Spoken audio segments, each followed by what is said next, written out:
Saturday, September 7th, it's MSNBC Live Democracy 2024, our premier live audience event with your favorite MSNBC hosts. Visit msnbc.com/democracy 2024 to buy your tickets. Hi, everyone. Happy Monday. It's 4 o'clock in the East. Look all around the world today, and you will find the lessons and the warnings and the stark reminders of the incredibly high historic stakes of November's presidential election here and in the fight for democracy against autocracy all over the world. In France, voters came out in force for parties on the left and the center to deny that country's far right a chance at running the government for the first time since World War II. It was a stunning upset made possible by an extraordinary effort by parties and voters from across that center to center left ideological spectrum to put aside differences and unite when faced with an authoritarian threat. Hundreds of miles away, the deadliest and most devastating war in Europe since the Second World War grinds on and has taken a grisly turn this weekend. Russia struck Ukraine's largest children's hospital on Monday as part of a barrage of strikes all across that country. Vladimir Putin shows no sign of drawing back his ambition of recreating Soviet-era power, believing he can and will outlast the West's attention span and resolve in its support for Ukraine. It's a notion seemingly confirmed by ex-President Donald Trump's own former national security advisor, who says this, quote, Putin is waiting for Trump. Even further afield, Hungarian leader Viktor Orban, another favorite of Donald Trump's, has been repeatedly praised and was recently met with Donald Trump. Met with another of the ex-president's favorite autocrats, Xi Jinping. All of this is the context for the mother of all battles, the preservation of democracy that's taking place right here in our country, in these United States. An election, our next guest bottom lines for us by arguing essentially, if Trump wins, America ends. Let that sink in. With the very successful incumbent president, President Joe Biden, facing some pretty strong political headwinds 120 days ahead of the November election, with voters currently telling pollsters they prefer President Biden's predecessor, Donald Trump, in every major poll that we have seen. Democrats are right now grappling with the question of who is the best person to prosecute the case against Donald Trump and his clearly, flagrantly authoritarian agenda. President Joe Biden today, in an interview with the host of Morning Joe, answering that question, saying, I am, and warning that no one should ever count him out. Listen. You may remember, I was one of the few people out there publicly saying before the 2022 election, there will be no red wave. There will be no red wave. Because I've been all over the country. I didn't believe it at all. And then in 2023, the key elections, I went into those races. Not every one of them, but a lot of them. And I said we were going to win. Look, we won those. So, Joe, it wasn't just that it didn't happen. I was predicting beforehand it would not happen. Because I've got a pretty good political instinct and eye. And here's the deal. It's not going to happen here this time around. The American public is not going to move away from me as an average voter. He called the Americans in the cemeteries from World War I suckers and losers. And so this guy's going to have to start to answer for what he did. I'm not letting up, Joe. I am not letting up a little bit. And by the way, France registered, look, you talk about Europe. France rejected extremism. Democrats will reject it here as well. Trump, and this is a guy who is an extreme candidate. I can't think of a candidate in my lifetime that's been more extreme. He makes George Wallace look like a patriot. It's where we start today with Yale University history professor and author of the best-selling book on tyranny, 20 Lessons from the 20th Century. Tim Snyder's back with us. It struck me when you said yes to being here that this is the second time in an hour of real crisis we have turned to you. The last time we had the privilege of speaking with you, it was on the day that our company had brought on Ronna McDaniel, and we really turned to you to understand the moment and understand why it was so difficult. And obviously she's no longer with the company, but so much of what you help people understand is that authoritarianism isn't just what the authoritarian takes, which is a lot of what Trump seems to perceive it is, but a lot of what is given freely. And I wonder if you can help us understand this moment in that context. Well, that's a wonderful question. Yeah, the first lesson on tyranny, which you're kind enough to mention, is don't obey in advance. And I think for all of us, and perhaps especially for the media, it's very important not to assume that the right has to win. It's very important not to make adjustments for how we would behave should Trump win before he does win. Because most Americans may not have experience with these kinds of authoritarian transitions, the part of our mind which automatically adjusts and tries to minimize risks is going to make those adjustments. And I'm afraid there is a fair amount of that already going on in the media right now. We are in general much softer on Trump. And I think one of the reasons for that is that people aren't confronting perhaps their own fears or their own anticipation about what might happen to them or their colleagues or institutions should Trump actually come to power. There's an ironic way in which the thing that one really has to report, which is what would an American regime change towards fascism look like? That very thing can also deter you from doing it because it's hard to confront, or you're worried that you're going to be the one to say the thing which is going too far. I need you to say more. And I think that what you're putting your finger on is this. It is true that every journalist is at risk professionally, their physical safety, their ability to do the jobs that sent them to journalism school or whatever it is that got them into the role of a working press. It is all on the line in the election. So journalists, not a single one of them is an objective, detached actor in this election. But what you're describing feels like an inability for the mind to adapt to that because you're also trained in objectivity. Just talk a little bit more about how that balance can be struck. Yeah, that's a wonderful question. And it's one that reporters in war zones and in authoritarian regimes and have had to confront since there's ever been reporting. A lot of my friends, not just inside but outside the United States, are reporting in situations where they are in some sense or another at risk. And I think you're right. You can't in that situation just treat yourself as a neutral observer. I think everyone, we're all human. Everyone has to confront the fear.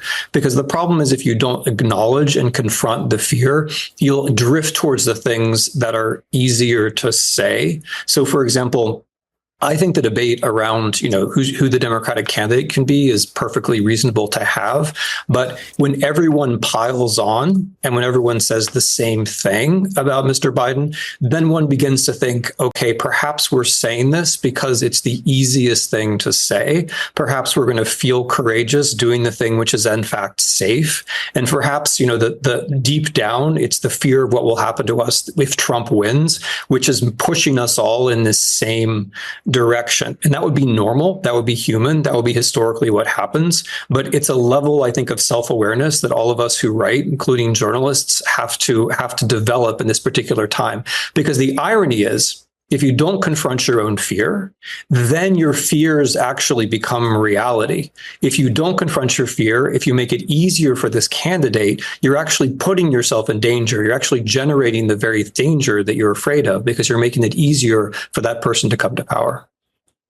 I mean, it's also sort of an abuse and trauma paradigm, right? With the dictator or the autocrat or the tyrant as the abuser, and you sort of adapt if you think you're going to have to live under the abuser's rule or power. Can we sort of go through, because you mentioned the debate, and I want to read from your Substack yesterday. Let me do that first, because I want to ask you to be prescriptive for us. I think we're all looking for guiding lights, and I think you already know you're one of mine. You write this about fascism and fear. When media folks describe discussions among Democrats as chaos and disarray, they are implicitly suggesting that it is better for a leader of a party to never be questioned. An obvious point goes missed. Democrats can say what they want because none of them is afraid, and that's good. Governor Maura Healey can express her dissent, And Joe Biden can express his frustration with her, but no one is worried about her physical safety. Trump, by contrast, controls his party through stochastic terror threats issued through social media that his cult followers can be expected to realize. Republicans leave politics because they fear for themselves and their families. Those who remain all obey in advance. That is new, and it should not become normal, and it should not spread any further. But it becomes normal when we treat discussions and not coercion as abnormal. This is what has so, I don't know the right word, but traumatized or upset our viewers. They think there's some disloyalty to the good guy in covering the debate. But I hear you making a distinction between the debate happened and it was covered that day, but the frenzy is what becomes asymmetric. Is that right? Yeah, this is tricky. I mean, I have maybe a slightly different view about what the debate means. I mean, for somebody who wants American democracy to continue, my view is the debate actually, I mean, honestly, I see it in kind of positive terms. I see it as an opportunity for there to be a discussion at whatever level that discussion needs to be had. The president obviously he's the presumptive nominee. He has the delegates. It's entirely up to him. He's had an incredible first term. But I think it makes sense for there to be a discussion. If we don't think there should be a discussion, then suddenly we are a little bit acting like, well, there's a cult of personality around the president, or it's all us versus them. And anybody who says that there should be a discussion, they're somehow part of a plot, or they're actually on the other side, or whatever it might be. But it makes it harder, and that's why I wrote the piece you mentioned. It makes it harder to have that discussion, which takes a little bit of courage after all, if the press is piling on the president. Because then you really do feel like, well, maybe I'm being a little disloyal, or I'm just part of the pile on, because other people are afraid. It makes it harder for you to do the right thing. And I think that's the way this discussion has been warped right now. I mean, I think a lot of good people who have something to think about are having a harder time doing it because they perceive, well, look, everybody else is afraid. Everybody else is piling on. Everybody else is doing this easy thing. So I have to be in a defensive crouch. I have to protect my guy. So I think there's a way in which people's overall fear of Trump and of the regime change shapes discussions which might not even seem to be directly about that thing. But that doesn't mean that we shouldn't have the discussions. Let me show you how Adam Schiff tried to have the discussion and ask you what we do with that. Congressman, when I talked to Democrats, one of the exchanges that frustrated the most from that interview on Friday was when he was asked what happens if you lose. President Biden said it's about whether he gave it his all. Is that what it's about? Is that answer satisfying to you? No, that is the answer that most concerned me as well. This is not just about whether he gave it the best college try, but rather whether he made the right decision to run or to pass the torch. That is the most important decision for him to make right now. This is about whether this country remains a democracy, whether we veer off into some kind of pseudo dictatorship. Everything is riding on this, and I know people feel an urgency. I feel an urgency, but I would tell the president, slow down and take the time to make the right decision here. That's best for the country, and I believe he will. Your thoughts about that, and then I have another question. So in the clip you played earlier, President Biden spoke about his political instinct. And I think that's absolutely correct. I think President Biden has one of the most impressive political minds we've seen in the history of this country. And during his very difficult first term, and also at other occasions throughout his career, he's demonstrated that. He's done things that people didn't think were possible over and over and over again. And I think what's fundamentally the case now is that he's facing a question which is actually not really medical. It's not really personal. It's not even really party political. It's deeply political. It's like his political instinct, I think, has to be summoned up and applied to the situation. And I think the only way that can really happen is if there's some kind of process, and I wouldn't presume to dictate what that would be. But I think there has to be some kind of process where the president can say, okay, I've actually considered options A, B, C, and D. And having considered it, over the course of a week, let's say, he would then say, okay, actually option C is the thing which I think is best for the country, makes it most likely that the right side is going to win. The thing that I think you have put your finger on that no one else has is that this is all rooted in fear. And I've had a lot of private conversations. I've tried to pull these threads on the air. It's harder.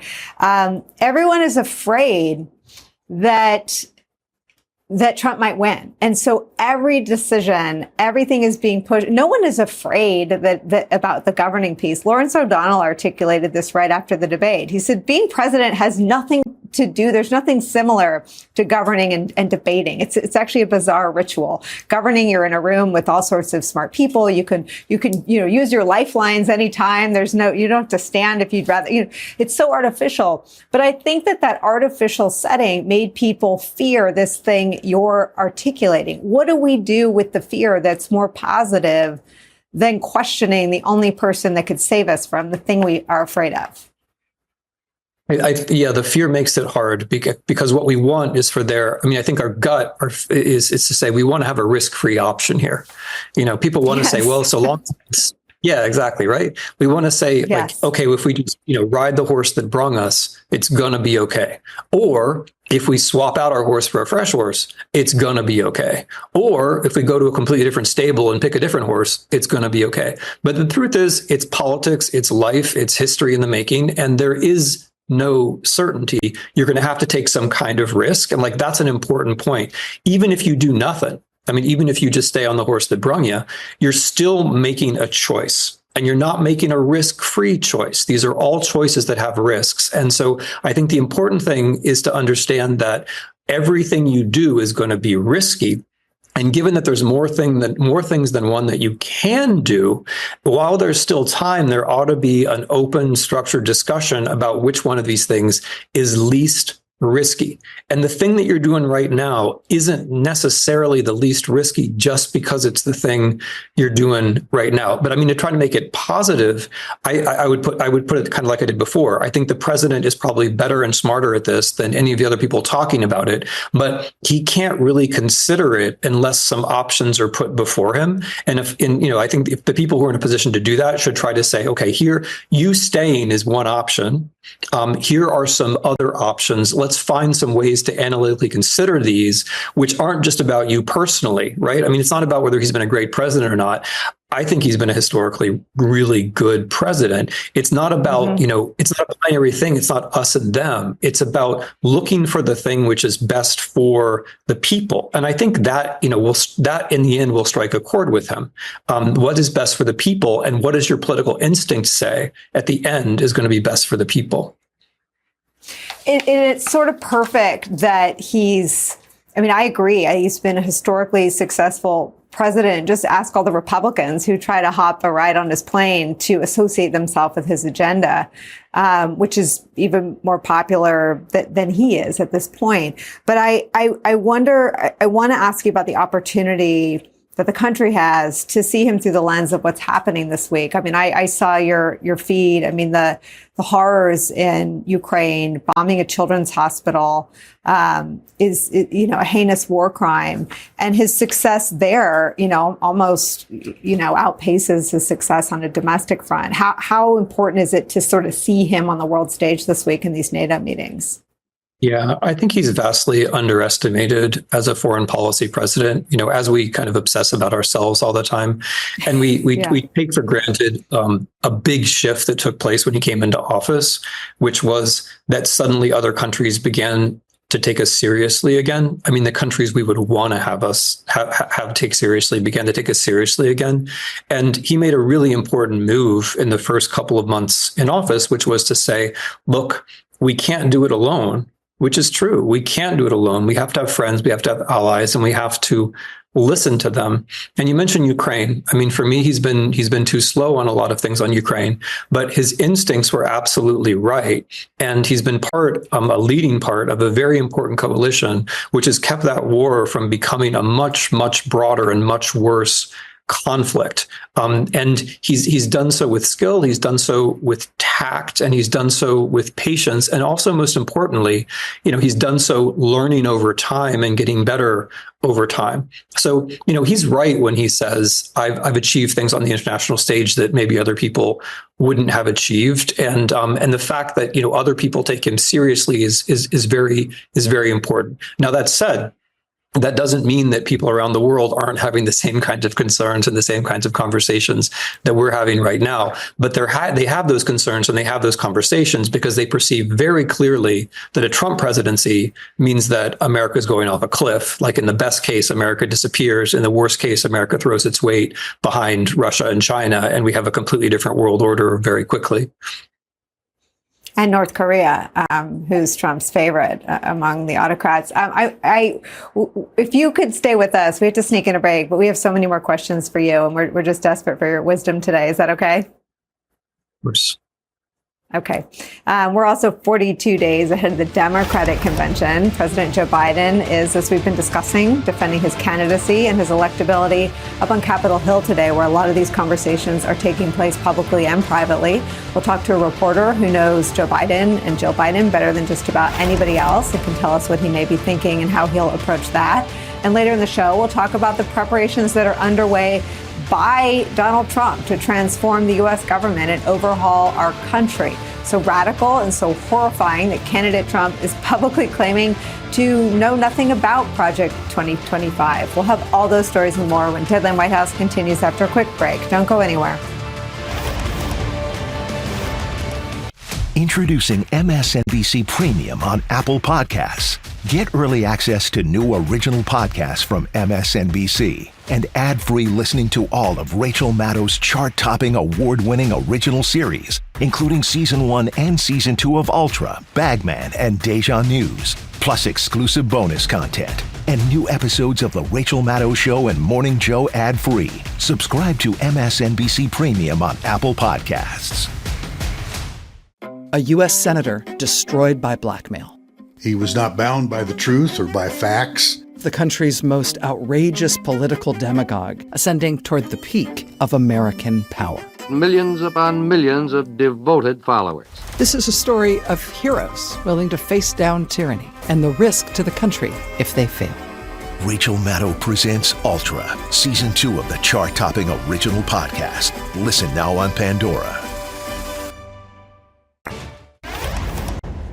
The problem is not that Putin is smart, which of course he's smart, but the real problem is that our leaders are dumb. Think of President Xi, central casting, brilliant guy. When I say he's brilliant, everyone says, oh, that's terrible. You call him. Well, he runs 1.4 billion people with an iron fist. Smart, brilliant, everything perfect. There's nobody that's better, smarter, or a better leader than Viktor Orban. He's fantastic. As you know, the Prime Minister of Hungary, and does a great job. He's a non-controversial figure because he said this is the way it's going to be, and that's the end of it, right? He's the boss. And he's a great leader, fantastic leader in Europe and all over the world. They respect him. One of the presidents of a big country stood up and said, well, sir, if we don't pay and we're attacked by Russia, will you protect us? I said, you didn't pay? You're delinquent? He said, yes, let's say that happened. No, I would not protect you. In fact, I would encourage them to do whatever the hell they want. It strikes me that American men and women have died fighting some of the nations led by the autocrats Trump praises there. He is everything this country has always been against and opposed to and offended by. What is happening in the country that he's ahead? Well, first of all, don't overestimate us. There were always people in this country who talked about America first when what they meant was we actually like dictators abroad and we don't want to help Democrats abroad.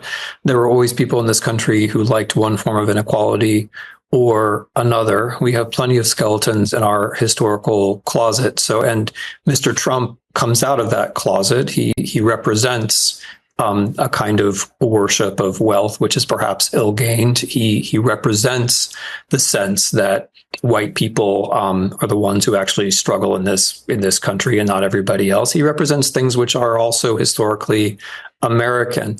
How he could be in the lead, I mean, we also were a country, for better or worse, of short memories.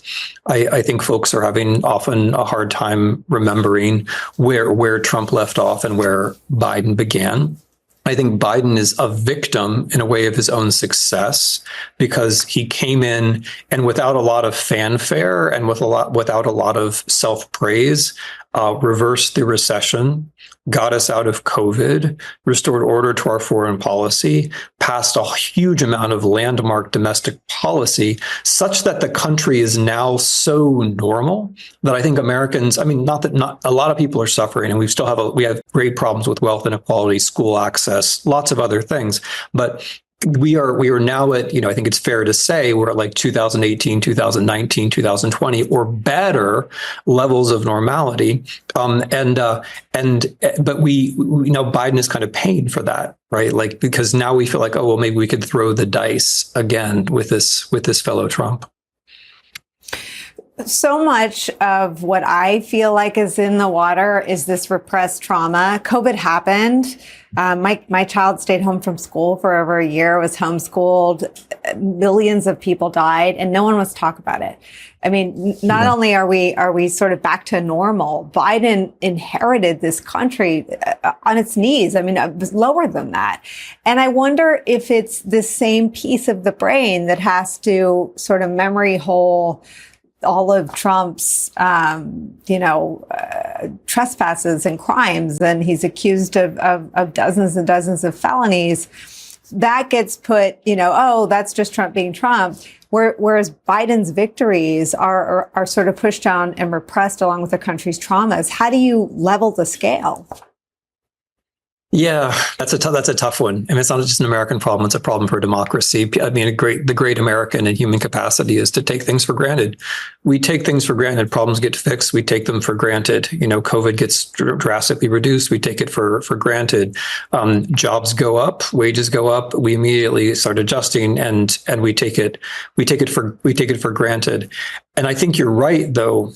I think there's a part of us which went through all that suffering and hasn't really processed it. And I think what Trump offers is a kind of, sort of very cheap psychotherapy, which says, well, whatever happened, it was somebody else's fault. And that's really all we have to know, and that's all we have to say. The COVID was somebody else's fault. It wasn't mine. Whatever happened, it's somebody else's fault, and that's a comfortable, it's obviously fraudulent malpractice, as psychotherapy, but it's a way. It is a way of kind of dealing with the past. That whatever happened, we were innocent and they were guilty. And Trump is talented at that. Trump is really good at saying he's innocent, he's the great victim. Come along with him and be innocent and be the great victim. And whatever else happened, whatever pain you suffered, whatever pain you inflicted on somebody else, it's okay. You were innocent. It's somebody else's fault. What is your counsel for those of us who want to cover this moment? Honestly, keep the faith with the pro-democracy coalition. I would vote for Joe Biden in any condition over Donald Trump. And I'm struggling with how to cover this moment. What is your counsel? It's so kind of you to entrust me with a question like that. I mean, number one, I would look out for the positive pro-democracy stories, which are often in the states, people in Idaho, or sorry, not Idaho, people in Ohio, or, wherever it might be, gathering signatures for a referendum, people winning referenda, people trying to reverse gerrymandering. That's Ohio. The small fights where people are actually out there already trying to make things better, they don't get enough national coverage. And that kind of contributes to the general doom moment that we're in, where we all think, well, it's coming, maybe it's inevitable. That's not true. There are lots of people who are unscripted and who are not attended to, who are actually fighting this fight. And by the way, the examples of Britain and France show this as well. Things can be unpredictable in a good sense as well. Another piece of advice is to actually, this may be tough. I can't tell your bosses what to do, but run stories which remind people of what happened in the Biden administration about the laws that were passed, and run stories about authoritarian countries, present or past, which show people what it's like to be in these situations. Because I think part of our problem, or not, maybe not your problem, maybe not mine, but part of our problem is a lack of imagination, that people just don't really know what it's like to be in a situation where their children's access to school is going to depend upon them kissing up. They don't know what it's like to be in a situation where they're worried their neighbor is going to denounce them. Business people don't know what it's like to be in a situation where it's not going to be competition. It's going to be whether it's your uncle who's close to somebody who's close to Trump, which is going to decide things. In general, I mean, there's, I think, far too little talk about how the economy would crater with Agenda 2025. It's basically a model. You mentioned Orban and Xi and Putin. Those are not economies that are doing better than America's economy. Those are economies that are doing worse because in one version or another, they're clientelist. It's just the people who know the people who know the people. You can't break into it. That's something that I think a lot of people in the center or the center right aren't thinking about, is how if you move in that direction, you get rid of all the civil servants, you have a few chosen oligarchs, the economy craters, and it's bad for everybody. Yeah, we started leading our 5 o'clock hour every day with Project 2025. It's long.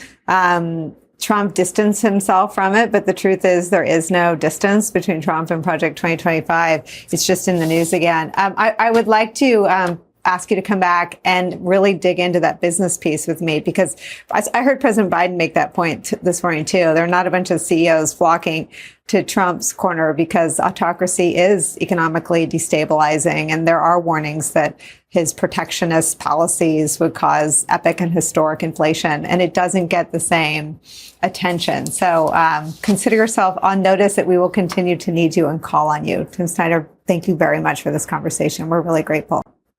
Very glad. Thank you.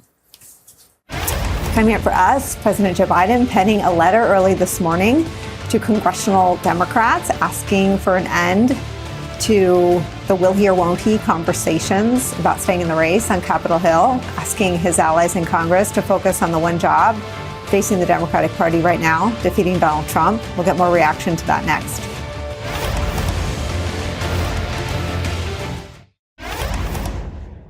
The bottom line here is that we're not going anywhere. I am not going anywhere. I wouldn't be running if I didn't absolutely believe that I am the best candidate to beat Donald Trump in 2024. So defiant President Joe Biden this morning on the air with our colleagues, Joe and Mika. That appearance comes on the heels just a few minutes after it was made public that he'd sent a letter to congressional Democrats. President saying that he would not bow out of the race, saying in part, quote, voters and the voters alone decide the nominee. President Biden went on to say this, quote, the question of how to move forward has been well aired for over a week now. It's time for it to end. We have one job, and that is to beat Donald Trump. Any weakening of resolve or lack of clarity about the task ahead only helps Trump and hurts us. Joining our conversation, NBC News White House correspondent Mike Memoli, plus the host of the On Brand podcast, Donny Deutsch. So, Donny, you heard from Timothy Snyder, who is sort of the closest thing I have to a North Star to how to cover this moment, where the threat isn't a Republican president that I disagree with, but regime change, something autocratic and not democratic in nature, something that changes the world in which our kids grow up in, from something unrecognizable to the world we grew up in. And he seemed to draw a line and say that these questions and this process on the Democratic side is healthy, is allowable. And in that spirit, I ask you your thoughts on this moment. Yeah, it's a privilege to follow Professor Snyder. I think he's just incredible. We have an obligation at this point to ask questions. It's very simple. We cannot be in a woulda, coulda, shoulda situation. I don't subscribe to this. Everybody pile in behind President Biden right now. I love Joe Biden. He's done a great job. This is an inflection point. And we ask ourselves one question. Who is the best path to beat Donald Trump? Is it Joe Biden right now? And he's nicked up and he's definitely wounded from that last debate. Or are there alternatives? Kamala Harris, maybe not even Kamala Harris. Oh, God forbid I said that. I'm just saying this is the time we ask and we talk. This is a democracy. We're not the other side. We don't just all of a sudden say we're told to do something, so it's time to lock in. No, this is a moment in time. And I think for some reason we've been given this moment in time. And I don't want to hear letters from people saying, oh, you're not behind Joe Biden. I'm going to be behind with all my heart and soul, whoever the Democratic candidate is. The problem with Joe Biden right now as a Democratic candidate is, Nicolle, you've said this many times on your show, if it's a referendum on Donald Trump, we win. If it's a referendum on Joe Biden, we lose. I don't know how you get that referendum back on Trump. The problem is you're going to have $1 billion+ coming in, reminding every day or suggesting every day or mandating every day that Joe Biden can't do the job. And how do we get the conversation back to Donald Trump? And that's can somebody else do that better? So what I want right now from the American public, from every politician, from every journalist, from every voter, is to just not just necessarily lock in line. And maybe that is the right move. But this is when we say, is there a better path? Is there an all-female ticket? Oh, my God, I said that. I'm just saying things that all of a sudden you go, oh. And we need to talk about it right now, because this is the time. A couple of weeks from now, 3 weeks from now is not the time. So we are opposite from the other side. We tell the truth. And we question things, and we openly question things. And I don't think anybody should be told not to question right now. Yeah, I mean, Mike Memoli, one of the things the White House seems to be latched onto that is demonstrably false is that this isn't a voter problem. This is a massive voter problem. 75% of all voters think he's too old. And I agree that this is a referendum on Donald Trump because he is an existential threat to the American way of life. But this isn't something that the media cooked up. This is something that the media largely ignored for years as voters, raised their hand and said, ooh, I'm worried about this thing. Yeah, Nicolle, that's right. I mean, part of, though, what we're hearing from White House officials, and I've been on the road with the president in the last few days as well, is that these concerns about both candidates have existed before the debate, and they persist, and in some cases may have worsened after the debate. But what the Biden team has not seen in their internal research, but also in all of the public polling that's been revealed, is the kind of attrition of his support to the degree that justifies the kind of public panic that they're seeing and trying to manage among Democratic establishment figures right now. Now, two things could be true, though, Nicolle. That can be true, but also remember that it's the Biden team itself that called the play. They were the ones that pushed for, and Trump quickly agreed to, having an earlier debate than we've ever had in the modern history of presidential debates. It was part of an effort to try to drive the conversation to those voters who have been most disengaged to focus on this choice. It is between President Biden and former President Trump. And the conversation that's been going on since that debate has not been about what Donald Trump said during that debate and the kind of threat to democracy that the campaign has been arguing he poses. But it's been about whether Joe Biden, forget about whether he can campaign and win the job in the next 120 some odd days, but whether he can even do the job for the next 4 years. And so that's the moment we find ourselves in now, and why the Biden team has really tried to reframe this moment with a much more aggressive pushback in the last 72 hours as one in which President Biden is representing the will of the voters, and his party, those who are calling for him to step aside, are only among those elites who have frankly never been with him in the first place and have never quite seen his real political appeal from day one. I just want to challenge Mike for a second. First of all, it's not panic to question. It's panic to not question, frankly. And it's not just elites. Let's not be sold to blue goods. It's a lot of people that have a question about Joe Biden now.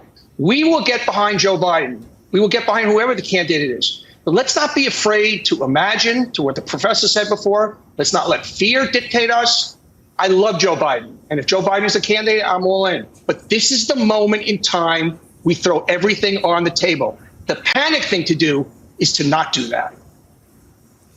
Yeah, I mean, I like the podcast We Can Do Hard Things. This is about the hardest, other than Trump's victory, this is about the hardest political conversation I've ever tried to have on TV. I'm so grateful to both of you. I need you to stick around through a quick break. We have to do that, and then we'll do more of this. Don't go anywhere.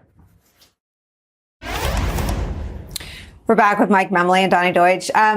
Mike, what is the plan for getting the conversation back to a referendum on the atrocities of Project 2025 and the horrors of the first Trump term? Well, Nicolle, these last few days especially, I've been having flashbacks to the kinds of conversations we were probably having around this time 4 years ago, and especially even earlier during the Democratic primary, because what we're seeing from the Biden team is really employing two of the strategies that they used most often when he was facing political hurdles or setbacks at the time. The first was to raise the stakes, to talk about Donald Trump. And now we saw that on Friday, where the president at one point in that rally in Wisconsin talked about needing to exile President Trump once and for all. He talked about the fact that that Supreme Court ruling could really make him a dictator if he is to win. And so the challenge, though, unlike 4 years ago, especially after he faced those setbacks in Iowa and New Hampshire, there's no kind of Super Bowl, South Carolina type moment to make this big demonstration of viability going forward. And so what the campaign needs to do is just consistent performance on a daily basis. We're going to see the president hosting the NATO summit this week, that news conference on Thursday. He's going to be meeting tonight with members of the Congressional Black Caucus. He's also going to be traveling to Michigan on Friday. Next week, during the Republican National Convention, he's going to be out meeting again with voters. Typically, you know this, you would see the parties tend to respect the other party's convention and sort of step aside for a moment, and the president's going to be out there every day. And so one other comparison I've heard from some people close to the president is that it's not on the scale of what President Biden did in Atlanta. But remember when Obama had that poor first debate, it did shake him up. It did force him to sort of look outside of his circle a little bit. And I've heard from a number of people that President Biden has been doing that in earnest, and even encouraging some of his close allies to offer him more unvarnished advice and get that forward. You can hear that a little bit in some of what we heard, especially during that Morning Joe interview this morning. Donny Deutsch, it is also true that Leader Jeffries and Senator Schumer are listening to their members, and there is a real conversation going on among people who represent ordinary voters who are worried. And I wonder what you think the next few days are like for Hakeem Jeffries and Chuck Schumer. I think it's game time. And I think, and I just repeat again, I love this country. I love Joe Biden. And all I want to say to everybody, whether it's Chuck Schumer, Hakeem Jeffries, the voters, Barack Obama, Bill Clinton, whoever is out there, look hard and just say, what's our best path? If it's Joe, let's get in there. We're going to win. We're going to win one or the other. But let's give ourselves the best chance. And we have the luxury, not the luxury, we have the responsibility now to not just line up, to just really look hard, because we do. This is a moment, and it is an inflection point. And let's, instead of being frightened of it, as the professor said, let's see it as energizing and exciting and scary. It's scary. But let's grab it. Let's grab it. A little bit of hope there from Donny Deutsch. I like that. Thank you both. Thank you both so much for spending time with us today. Mike Memoli and Donny Deutsch. Thank you. Up next for us, surprise, surprise, the RNC is out with its first platform in many years, largely following Trump's lead, we believe. We'll tell you some of what's on it and whether you should believe it next.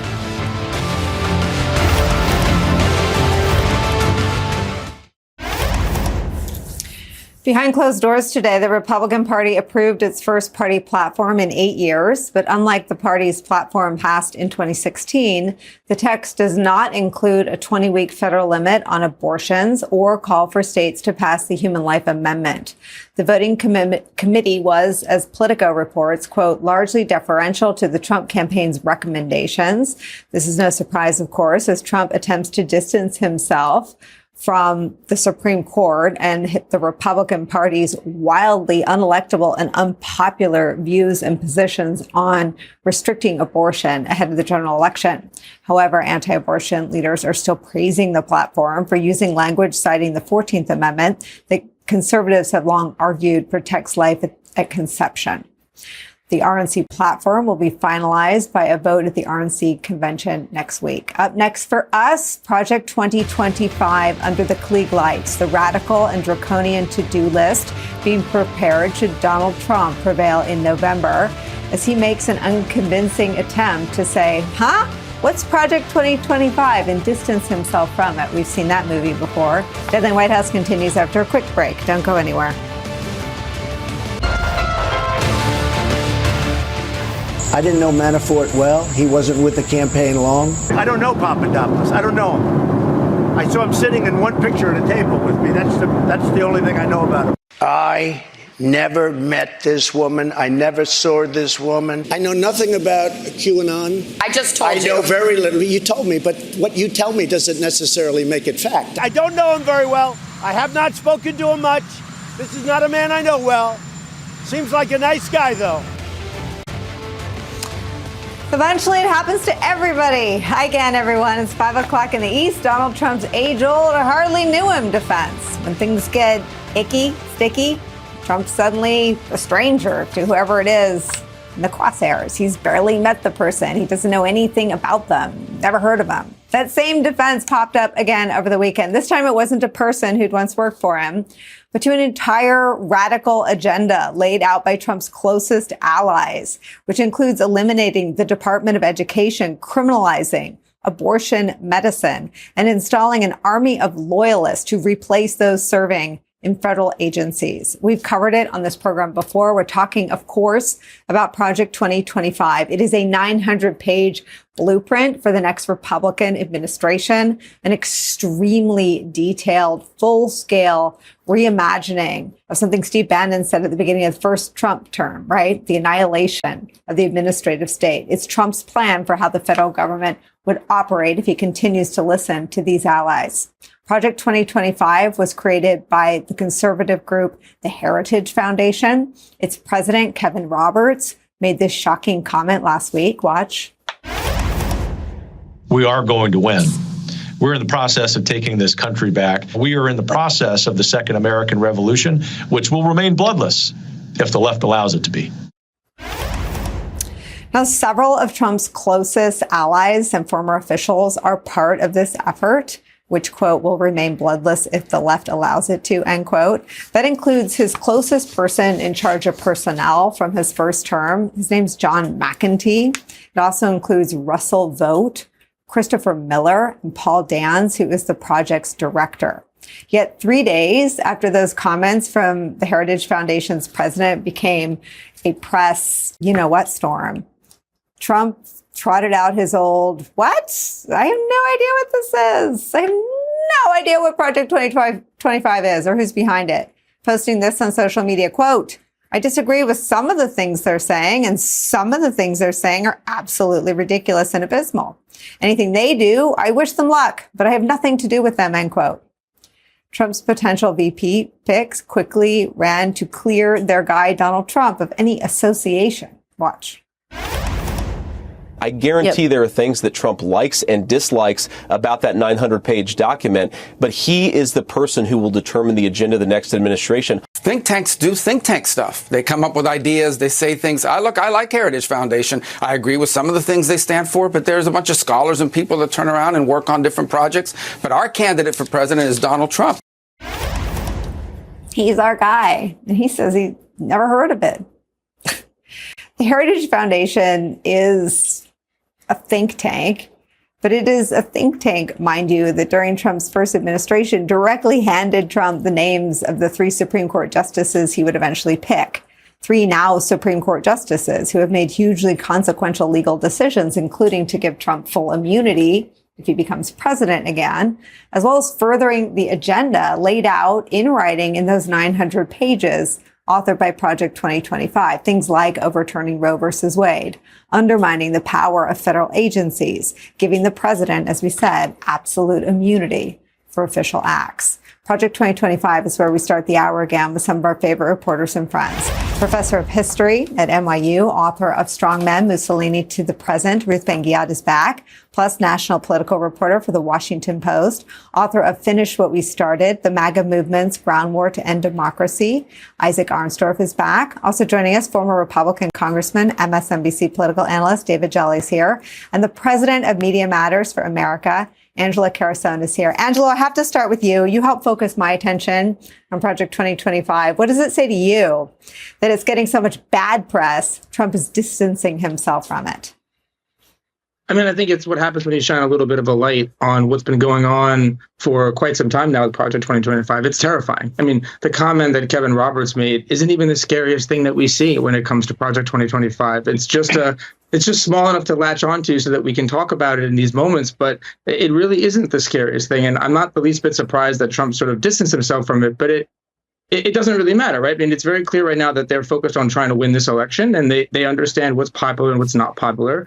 They know that Project 2025 will turn off voters. It will. I mean, what it is calling for and prescribing will turn off even their own voters. I mean, some of the policies that have been tested, polled on Project 2025, even MAGA Republicans don't like, not huge numbers, but 30-40%, hate some of these things. So they get it. And the distancing was just enough to sort of try to move it through the news cycle, but not enough to burn it, right? We know what happens when Trump wants to incinerate something, right? They're out there talking about their association with the Trump administration, future Trump administration potential. They're out there bragging about their past work, getting 64% of their recommendations put into policy in the first year of his first administration. And they're out there continuing to do the work that they were doing before Trump denounced them. So it was really a political and communications calculus, but it doesn't really matter. The facts are there. They're still doing their work. They're still doing their work unabated or unchecked. So everyone sort of knows that it was a wink and a nod.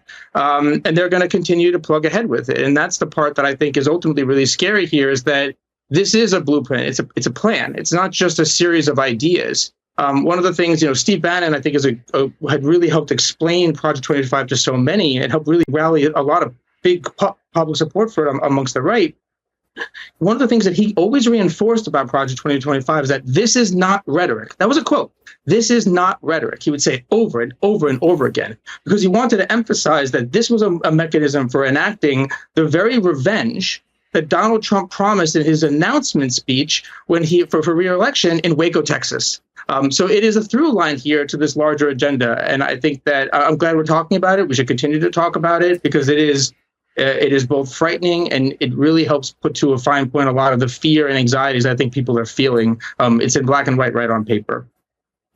I want to get to everything you just laid out for us. I think the most important thing you just said is that Trump is shaving some of the corners off. It's in that platform where he takes out the Republican Party's abortion rhetoric, because Trump ostensibly has this new line about leaving it to the states. He takes out marriage equality, a ban on same-sex marriage, and he is doing things to appeal to parts of his own coalition that don't like Project 2025 and the most sort of hideous aspects of Trumpism, in a way that should scare everybody, David Jelly. I mean, he is ahead in the polls. He sees these things as political vulnerabilities, but it doesn't mean that he won't do them the second he returns to office, should that unfortunately come to pass.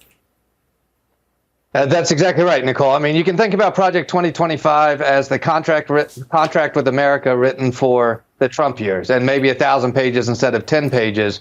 But it is the hard right doctrine that today's Trump movement, Republican Party's Trump movement, really embraces. And I think it was important that you put up the faces and the names of the people involved, because that is where Donald Trump's suggestion that he doesn't know anything about it and then it's arm's length from him, that really fails the smell test, if you will, because we know Donald Trump, someone personally devoid of any ideology, but he chases hard right ideology to win, because there's this movement in his name that he is willing to give energy to and fuel to. And so, look, the comparisons, say to Goldwater or Gingrich's movement, I think are consistent with Project 2025 in terms of the platforming and mainstreaming of economic inequality. At its heart, conservative economic policy ignores the results of economic inequality. That is baked in. And so certainly that would be reason for many people to oppose it. I think what is so shocking and so stark in 2024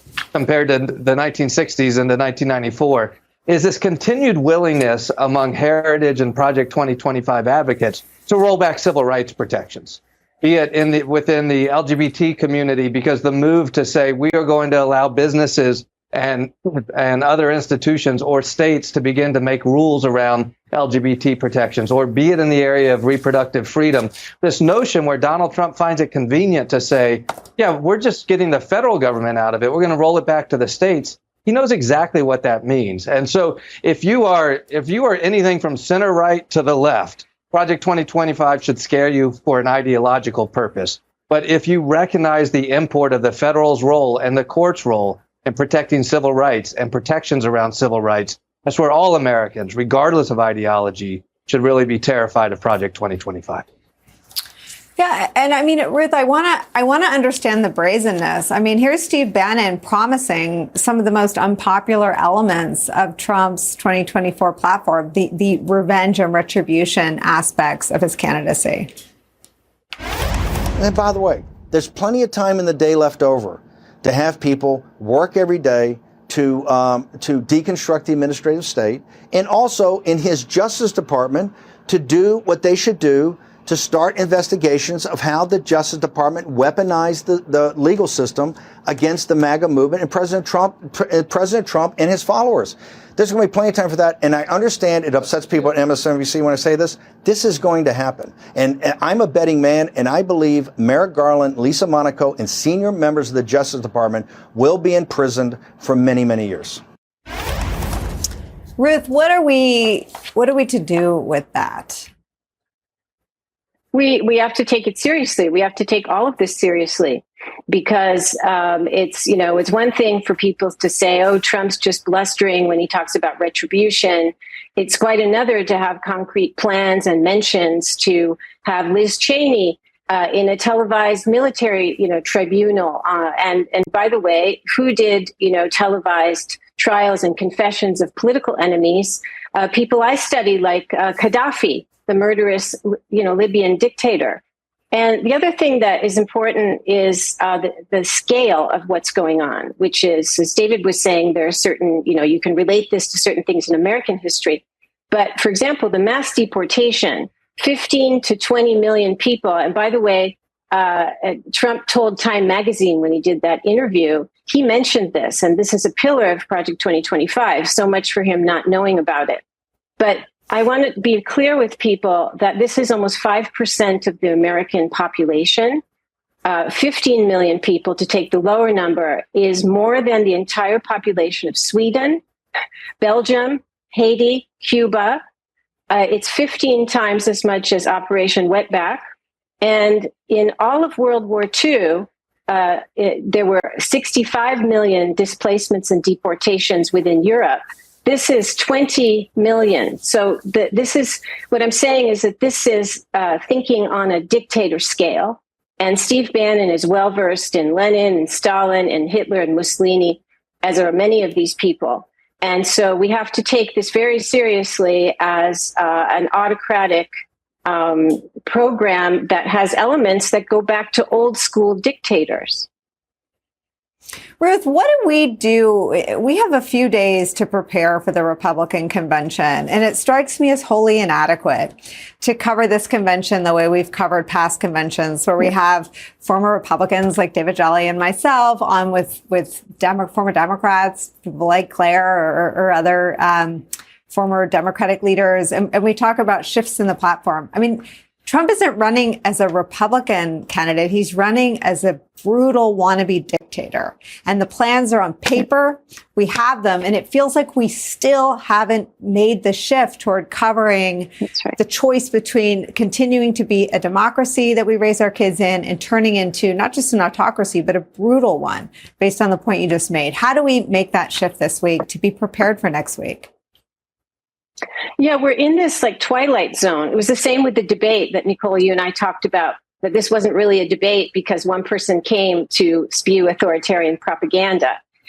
This convention and that platform they released, it reads like something in its tone, not its content, but its tone. It reads like something out of North Korea or Stalinist Russia, where the happy harvest with everything has an exclamation point. It's all in caps, So the GOP is now an autocratic entity. And so in a way, we're continuing with these election season rituals, the debates, the conventions, but the content and the purpose has changed. And so this convention is going to be one big loyalty performance for Trump to consolidate his cult of personality. And indeed, we see when Marco Rubio says, oh, Trump doesn't know anything. There's a reference to authoritarian history. Almost every regime, one of the refrains was, if Hitler only knew, if Mussolini only knew what was going on, but he doesn't know because he's a good man. And so there's this and these guys play with this to preserve their cults of personality. So if we see this convention in an authoritarian lens as kind of all hail the great leader, and as an opportunity for him to tighten the vice further on this party, we'll be closer to understanding what we see.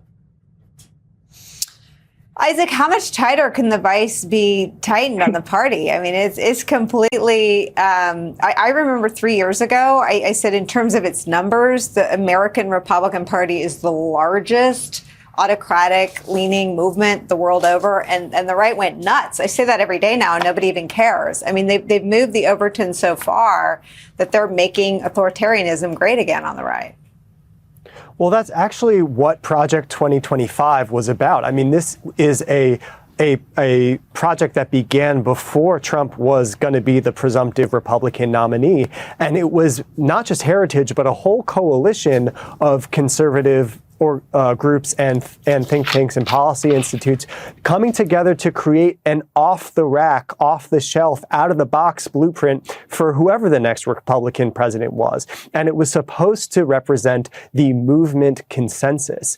And when you look at a group like Heritage, which started being associated with Ronald Reagan, presenting ideas like this as distinct from what Reagan stood for, that really speaks to how the movement as a whole and the party have changed in Trump's image. So it's not just about Trump and his cult of personality, but it really does stand for, it did end up being the blueprint for Trump as the nominee, but it shows how much deeper this goes than just Trump at this point. Angelo, what is your assessment of what you said? The first thing you said at the beginning of this hour was that isn't even the scariest thing in it. What, in your view, is the scariest thing in Project 2025? I mean, aside the granularity, the specificity of how they would implement some of these things, they've already dealt with the staffing thing. So let's even take Trump. Let's even say it's true. He doesn't know anything about it. It wouldn't matter because ultimately Project 2025, as Isaac was saying, it's consolidated all the infrastructure and then by extension, the personnel that would be implementing, that would be doing all the work. And then so when you start to unpack it, the biggest thing is that most of it centers around the Department of Justice. And once that Supreme Court decision came in, it really helped open the floodgates for a lot of what Project 2025 wanted, which was to turn the Department of Justice into sort of the arm for implementing a lot of the initial wave of revenge. It requires a really quick, intense 180 days of going out there and doing a mass arrest, targeting political opponents, going after journalists. It's trying to really radically reshape the culture, our norms, and sort of cement power as fast as possible. And it uses the Department of Justice to do that. And when I say granularity, I'll give you an example. They want to just reclassify a whole bunch of material around transgender education and LGBT education books, for kids, reclassify that as pornography, and then arrest librarians, teachers that were distributing or reading this content to kids. Now, maybe none of that will even hold up in court. Maybe not. It wouldn't matter. You go out there and arrest a few hundred people and educators for doing that stuff, you change things. And that's the type of granularity that I'm talking about here. It's not just these sort of, big lists or grand visions. It really gets into the details of what they would do, the types of questions and inquisitions they would have. So one of the first things they would do in identifying people to fire is pull together a list of anyone in any of the major departments that have gone through DEI training. They would then confront them. If they did not oppose the training during the experience, they would be fired on the spot, on the grounds that they would be an implement of discrimination. So that's the part that scares me, is that it is really detailed as to how to implement it, what the individual personnel or staff or department would do it, and the centering it around the Department of Justice as sort of the arm and the vehicle for doing that initial sort of bang and, smash and grab. It has a lot of potential because that does send a message to the middle and to most people that you better get along to go along because things have changed now. And that's the part that's honestly scary to me, most scary. Okay. This is where you've opened the door, we're going to barrel through it, because I think people have memory hold just how far he got. I mean, Jeff Berman, who was the U.S. attorney for SDNY, wrote about political prosecutions that were ordered that he refused to do, so they just happened out of Maine DOJ. Reporters' phones were already tapped. Democratic members of Congress had their phones tapped by the Department of Justice. So let's keep walking through the scary door that our guests have opened. We have much more to get to. on the stakes of the 2024 election, on what would be ushered in if Project 2025 came to pass. In the event that there is a victory by the ex-president, Donald Trump, who is currently ahead. No one's going anywhere. Stay with us.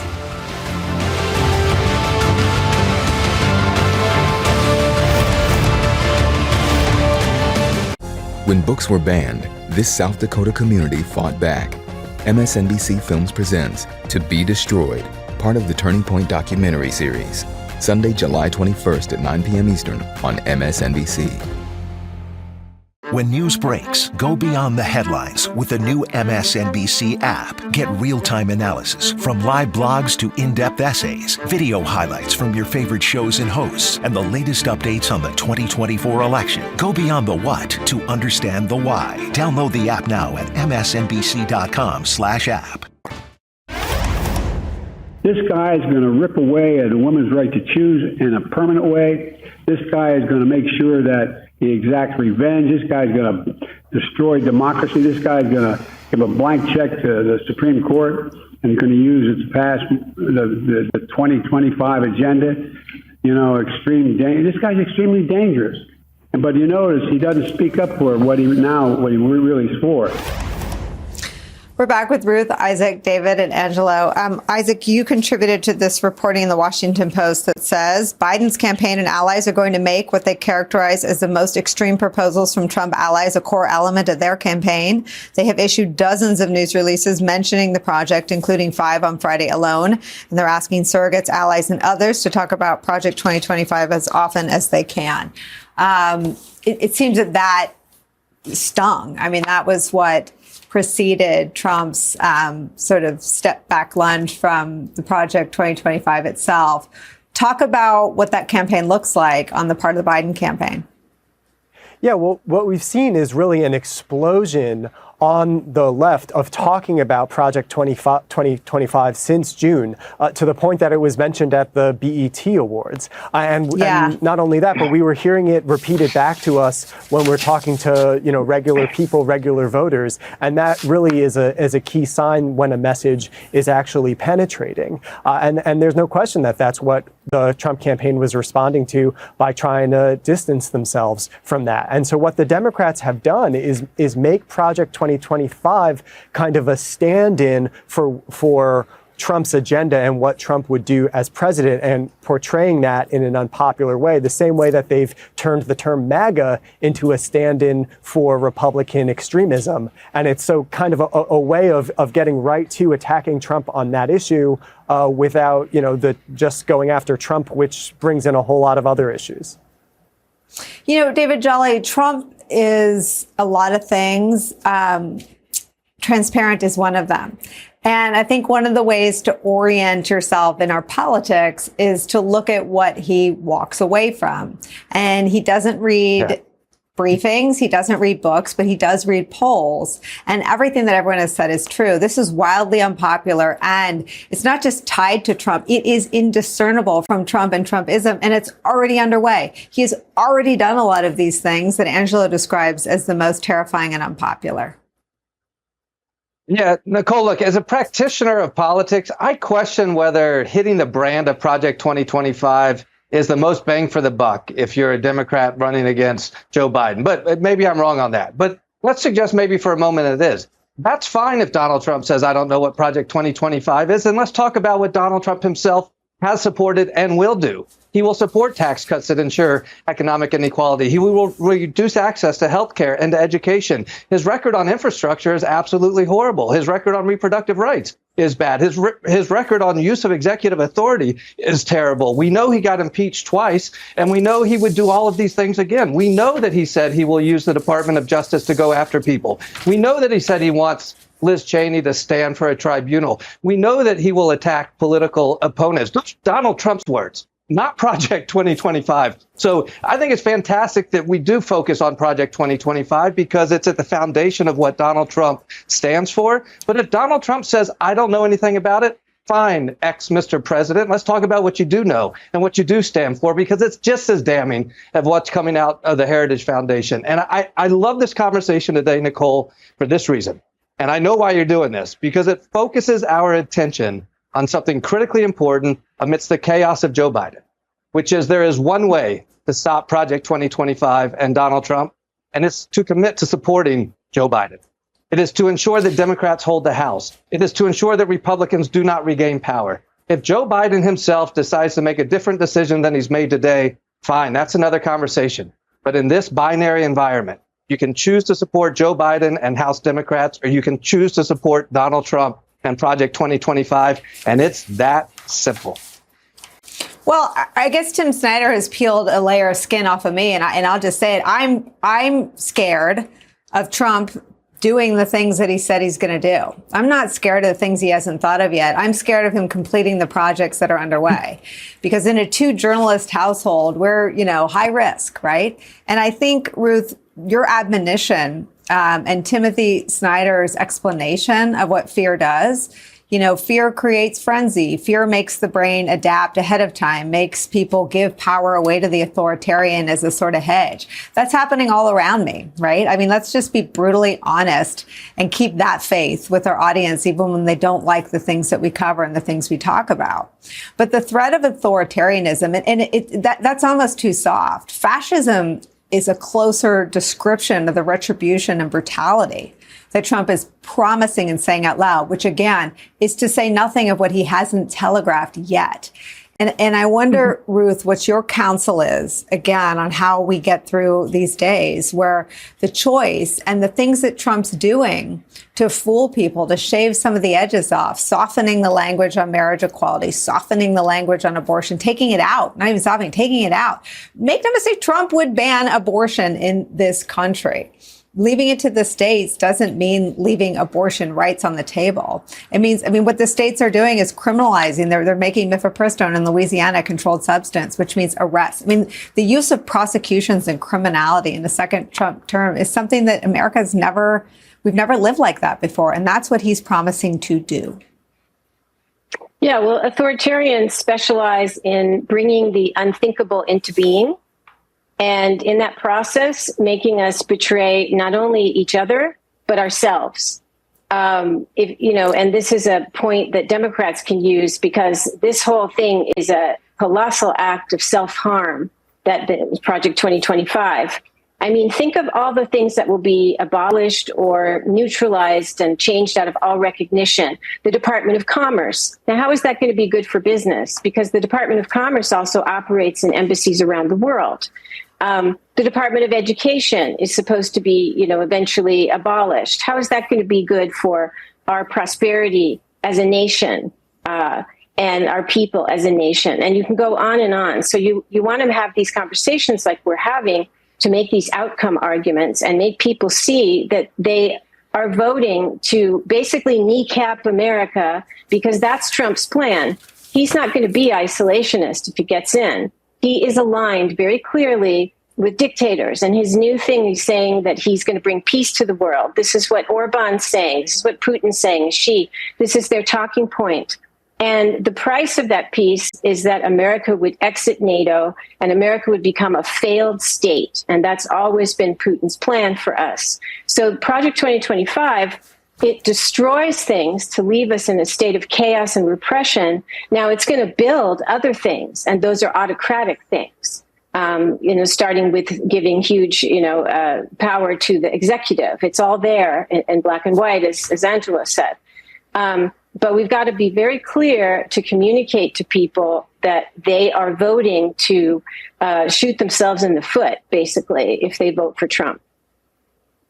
Angelo, you're sort of my canary in the coal mine. I don't know. Again, that doesn't feel gruesome enough. But what do you think about that we've failed to imagine at this point so far, 120 days out from the election? I think what I would just notice that a lot of the things we talk about in terms of authoritarianism, they need when you plant those seeds, they need to be able to grow, and the ground right now is very fertile. I've been monitoring right-wing media now for 15 years, and the thing that I would just notice that the bloodlust is boiling. There's a real bloodlust. It's not your average sort of talk radio audience you'd think of from the late 90s, early 2000s, where it'd just be sort of conservative, far right. There's bloodlust. This is what they want. And so when you have that kind of bloodlust and that cauldron bubbling and boiling the way that it is, and then you take this plan and you focus it on a demagogue and a would-be authoritarian like Trump, that's where it starts to become much more of a reality. And that's the part that I find really scary and that I think has to really be emphasized, is that you have this sort of cauldron of bloodlust that's already bubbling. I don't think people really appreciate it. They sort of get it. I think that's partly where the anxiety comes from. But don't they really realize how much bloodlust there is at every level on the far right? And then when you couple that with the potential in front of us, we haven't even dealt with foreign interference or massive disinformation attacks yet as we get closer and closer to Election Day. So the fertile ground there is not just ready for the authoritarianism, but it's sort of ready for that cauldron to boil over at any minute, even before the election. And that's the stuff that I think, when I see this fear frenzy right now that we're all sort of experiencing, or many, especially in the wake of the Biden performance, I think we need a lot more antibodies in the system and a lot more sort of, resilience and preparation for not just next year, but the next few months, because we haven't even really been exploited yet. Certainly that cauldron hasn't been. All right, I'm going to try to grab whatever grains of sand you've given me to grab onto. We are creating some antibodies in the system. We are, I think, all believers that light is the best disinfectant for all of this. I'm grateful to all of you for this conversation we've just had. I hope it's the first of many like this. Isaac, thank you for starting us off this hour and spending so much time with us. I know it's more than we asked for. Angelo, Ruth, and David, I'm going to ask you to stick around for this next conversation. When we come back, we'll turn to what Angelo's talking about, the bloodlust in the cauldron. Donald Trump's brand of retribution and revenge politics is giving cover to more and more talk of and normalization of talk of political violence. And now an alarming new example to tell you about. The Republican candidate for governor in a key battleground state is talking about how, quote, some folks need killing, end quote. That quote actually happened in today's Republican Party. We'll get to that next.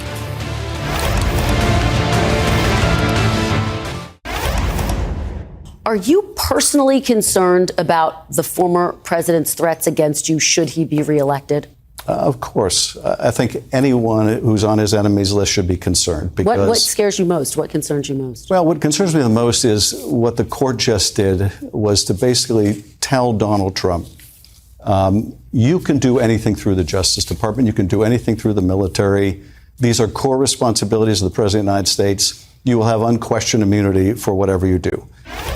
It was Congressman Adam Schiff yesterday on the disgraced ex-president's personal threats against him, further emboldened now by the United States Supreme Court's immunity decision. It is part of a terrifying and growing trend, the mainstreaming of open calls for political violence under the rhetorical air cover provided by the disgraced ex-president. On Sunday, the Republican nominee for North Carolina's governor, Lieutenant Governor Mark Robinson, in remarks given at a church, said this, quote, some folks need killing.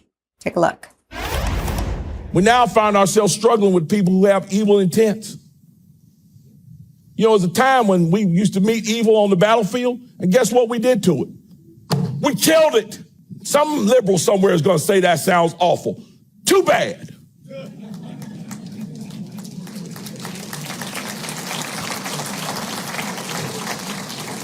Get mad at me if you want to. Some folks need killing. It's time for somebody to say it. Those comments come on the heels of sitting Supreme Court Justice Samuel Alito, who was recorded in a conversation with a left-wing activist who he thought was a political ally, talking about how difficult it is to live peacefully with people on the left, the liberals. Quote, there can be a way of working, a way of living together peacefully, but it's difficult, because there are differences on fundamental things that really cannot be compromised, end quote. And as we just showed you earlier in the hour, the head of Project 2025, which laid out the agenda for Trump's second term, Kevin Roberts, confirming some of Congressman Schiff's worst fears about the Supreme Court's recent immunity ruling. Roberts saying the Supreme Court has unleashed a second American revolution, which, quote, will remain bloodless if the left allows it to be. We're back with Ruth, David, and Angelo. Ruth, political violence and the fear of political violence coming and endangering not just the person in the arena, but your family is a tool of the autocrat. It's the fundamental thing. And this is what got me into following Trump in 2016, I saw that he was using his rallies for a reason that goes back to fascism, that you need to change people's perception of violence. You need to get them to see violence as sometimes justified, sometimes necessary. And so Trump used his rallies from 2015 onwards, and this was the basis of my report for the January 6th committee, as radicalization vehicles. And he would say, in the old days, you could beat up people. And then he's engaging much later in dehumanizing rhetoric. And he's created a climate, of course, saying also, he could stand on Fifth Avenue and shoot someone, launching his campaign at Waco, Texas, where, a pilgrimage site for extremists, going to a gun store and looking at a Glock with his name on it. It's not subtle. And of course, praising murderous dictators all over the world. So changing the perception of violence in Americans' minds, that violence becomes the way you solve differences. That's what some of these quotes were saying. You don't reason, you don't discuss, you kill, you beat up, you jail, and then you torture. And this is the terrain of authoritarianism, and this is what I'm most worried about. He has created a permission structure for all kinds of people to air their most bloodthirsty fantasies, and this is the way you do politics now for some of these people. Ruth, thank you for sticking around. You two stayed longer than we had asked you to, and I know you have to go, but thank you very much for all of your thoughts and wisdom today. We're really grateful. David Jolly, the truth about all of this is that it's already happened, right? We live in a post-January 6th world. We live in a post-Paul Pelosi attack world. We live in a post-normalization of political violence world. And you know what Donald Trump knows about all that? It is a big bleeping political loser. It's a big, ugly bruise on his shiny new, thing he wants to project. I'm so informed by the new book, Apprentice in Wonderland, that Trump's just trying to get renewed for another season, that he is this effective sort of accidental autocrat because he is pathological narcissist. He needs to be renewed. He needs the ratings. He needs to be elevated.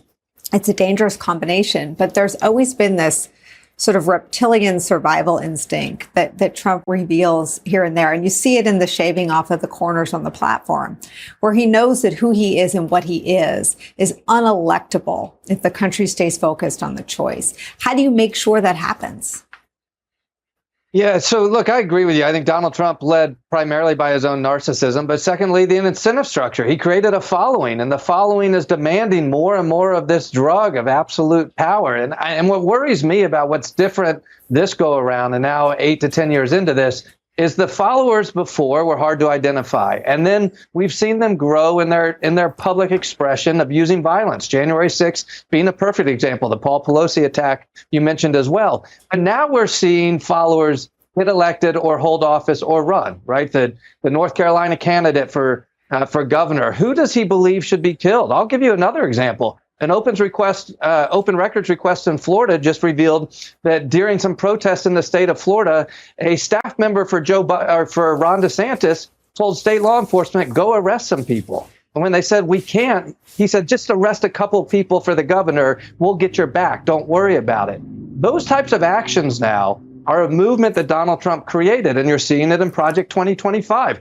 Let's now use the authority of the state for this, what started out as accidental authoritarianism led by narcissism is now doctrine in today's Republican Party. And I think that's the most dangerous part. And so you see Joe Biden, for instance, having to wrestle with running on a traditional Democratic platform while also meeting the moment of protecting American democracy against this type of movement. And what I worry most about, though I guess it would be the dark lining on a bright cloud, is if indeed America steps up and defeats Trumpism in November, we know Donald Trump will not accept the results of that election. And we now know his followers will get his back in doing whatever it takes to overturn it. Many of those followers now occupying the offices of secretaries of state across the country, offices of governor across the state, state attorneys general, and other people with real power who effectuate this autocratic movement that Donald Trump has unleashed. Angelo, I've said for a long time, no one's coming to save us, and that's the good news. The only people left with any, Jack Smith had the ill-fated intervention of the United States Supreme Court and a late start. The efforts in New York look like they've been slowed. He was successfully held accountable for his crimes, but now sentencing is delayed. He now has the Supreme Court that has its back. The only bulwark against any of this is to do what Tim Snyder said, to make sure America doesn't end, to make sure Donald Trump isn't elected ever again, that he, as Liz Cheney says, is never anywhere close to the Oval Office ever again. How much of what you understand about the agenda is, based on everything we know about this moment in politics, repulsive to the mainstream voter? It is repulsive. All the polling shows that. All the polling shows are repulsive. And as you noted, Trump knows that. that's why he had to, sandpaper, smooth out the edges of some of these things, because he knows how to engage with the moment. He's not going to lose large numbers of people for some core policy thing. But I think part of the issue, though, is that even though they would vote against it, that doesn't mean they'd fight for it. And that's sort of the difference. That's why this moment right now is actually very pivotal, right? Because it's one thing to say, oh, that's off-putting, and I have a reasonable choice in front of me. I can choose to go down that direction, or I can choose to go, in the favor of democracy. But once that choice is made, most of those people, as history shows us, they're not going to fight for it. That's why heroes are heroes, right? Because they're not going to fight for it. And that's the part that's so incredible about this moment and important, as you noted, is that that's where we're at this inflection point. And, I don't think enough of people have really woken up yet around it. Even, the clip around Mark Robinson, I think back to when you think about waking people up, part of that starts with the news media and journalists and reporters. And one of the framings that I've heard you say a bunch of times, and I really appreciate it, is that you talk about us being in a post-January 6th world, that is a moment that we have to start defining a before and after for, because things really changed. And I don't think that post-January 6th sort of mentality has really filtered into the way newsrooms operate. I'll give you an example about Mark Robinson. He said this thing, but that's not an anomaly for him. That's who he is. But if you go back and look at the coverage, the news coverage of Mark Robinson when he became the nominee, the New York Times in their reporting was describing him as a firebrand and a fiery conservative with new ideas. And it was like, that's okay, fine, but they didn't capture the venom, the history, the violence, his endorsement of it, his might makes right sort of approach. They just report him as if another, some Republican, maybe with some wacky ideas or an extra personality. And that's really where the trouble is that, and it's not just the Times, it was endemic across the entire news media, is that they don't have the tools yet for engaging with the question that's in front of us. And so they're using old language and old models and old style of storytelling for a very, very different story, a post-January 6th story. And that's where it all comes together, because if you think about it in the arc of Trump, in 2016, if you think about his outside force, it was bikers for Trump. In 2020, the outside group, the arm, was the Proud Boys. Now it's explicitly paramilitary operations. You have Patriot Front and others like them marching at his events and engaging in violence, and he's openly courting it. So part of the challenge there is that even he's shifted in his approach and who he's engaging as the outsider. So we have all the pieces and all the touchstones, but the storytellers haven't quite figured out how to present that story for the people, as you noted, in the middle, that would be persuaded to take action now, but certainly won't take action after November. Well, we have to fix it, right? We have a week. We'll do our part in these 2 hours, because I think one of the places where we could sort of sleepwalk into old structures is next week. And I'm sure lots of people are thinking, I'll put up a Democrat and a Republican and we'll debate the Republican. That is not what this convention is. It is a showcase for a new era of American fascism. And so the people who should be on sets, and we'll do it here, but the people who should be on sets all across the country are experts in authoritarianism, because what the platform is and what the leader is not a conservative Republican. He couldn't care less about conservatism. He couldn't define it if he had to. He is an authoritarian in the making. And that is still, God willing, politically unpopular. So David Jolly, just real quick, how do we do that ahead of next week? Yeah. Well, we recognize that we're lobsters in a boiling pot, and it's time for us to do something about it. And first and foremost, we have a criminal candidate at the Republican convention. And so we ask the delegates, you're supporting a criminal candidate, and make them back that up. And then we hit them with all of the things that he has embraced and his allies have embraced. And at some point, I agree with Angelo. We do have to approach this differently. And I commend you, Nicolle, for how you're doing it.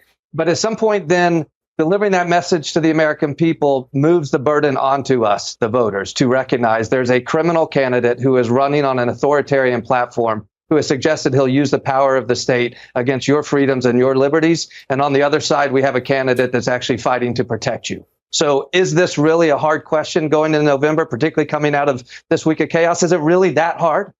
A criminal candidate who's trying to roll back and go after your freedoms versus a sitting president who has demonstrated every day that he's willing to protect your freedoms? And then that comes on us, the American people. We're either that lobster that's going to boil and not realize it, or we're going to jump out of the pot and do something about it. David Jolly, Angelo Carusone, I'm so grateful to both of you. To be continued. Stay free between 4 and 6 Eastern. Thank you so much. Another break for us. We'll be right back. Hurricane Beryl made landfall on the Gulf Coast of Texas earlier today. 2 people have been killed after trees fell on their homes, bringing the death toll to 11 total deaths in the past week after Beryl tore through the Caribbean. Beryl has been downgraded to a tropical storm, but at this hour, 2.5 million Texans are without power, and U.S. airlines have now canceled more than 1,300 flights. The storm made landfall as a Category 1 hurricane, arriving in Texas surprisingly early in hurricane season, which normally peaks in August and September. But when Beryl formed, the ocean was already as warm as it usually is by mid-September, with experts predicting an above normal hurricane season in the Atlantic this year. We'll keep you updated on Hurricane Beryl as it makes its way through Texas. Another break for us. We'll be right back. Thank you so much for letting us into your homes during these truly extraordinary times. We're so grateful. Saturday, September 7th, Brooklyn, New York. It's MSNBC Live Democracy 2024, our premier live audience event. Maddow, Psaki, Mitchell, Reed, Hayes, Steele, Menendez, Sanders-Townsend, O'Donnell, Wagner, Rule, Melber, Kornacki, and more. Join the MSNBC community in conversation. Visit msnbc.com/democracy2024 to buy your tickets today.